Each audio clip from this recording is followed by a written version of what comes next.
because they do have an inner religion, which, as I think it was Bush Sr., when he gave his first New World Order speech on 9/11, 1990, odd date to give it, and then he repeated it the following year on 9/11 as well. Come on, he did? Yes, he did.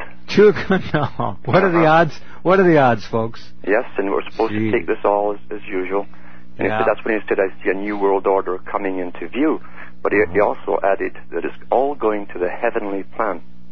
And they never explained to the public, and of course the media know not to ask what he really meant. Right.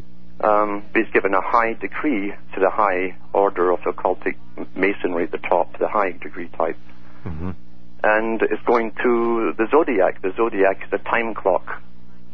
And every figure they have in the zodiac has nothing to do with telling your future. That's the lower thing for the people to believe in. It's actually, each part of the zodiac is part of the plan. And we're now going into the age of Aquarius. Oh, really? Yeah. And that's the whole point of it. Uh-huh. During the age of Aquarius, why do you think they waited until recently to bring up the homosexual movement to prominence?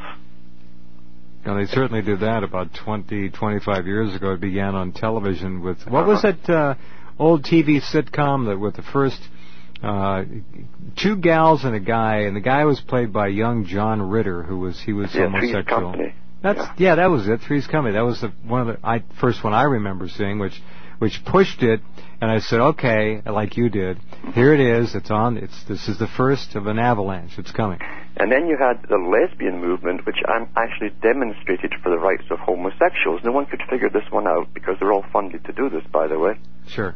Well, because in the age of Aquarius, Aquarius is actually a male god who was the most beautiful boy who lived in the Grecian islands, and he was raped by Zeus. It's a homosexual rape, and placed into the heavens. And this is the time for the new man to come forward. Huh. That's why the age of Aquarius is what it is. They're also portraying men and have portrayed males on television now, especially in these sitcoms. I have another word for them.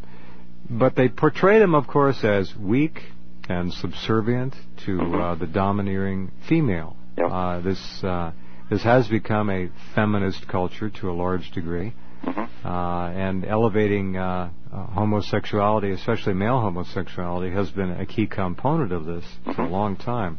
The destruction of the nuclear family in the United States with the breadwinning male and the supportive and steadfast wife and the children, that's over. That's really ancient history now. It's all gone. 1 month before 9/11 happened, it was in the newspapers, few paragraphs about an international censorship meeting. Now, most people think their own department of censorship for television, radio, etc., is to protect your culture. That's what we presume. We would. However, at this meeting, they stated we have broken through the barriers for various rights for homosexual and lesbians, and that we're now pushing the next step, which will be for intergenerational sex, and that will be promoted on television. And the following day in the newspapers, one professor in Toronto, one in, I think, Harvard in the States, both gave the exact same speech in different newspapers to back up this very thing. Huh. So our censorship committees do not work for the people. They're there to test the waters to see if it's ready to push the next part of the envelope. How low can they go? Yeah.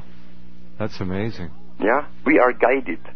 Our thoughts are not ours. Even those groups who think they're benefiting are being used to destroy the old to bring in the new, which is a completely isolated individual in society with no small tribe to back him up, no family even to back him up.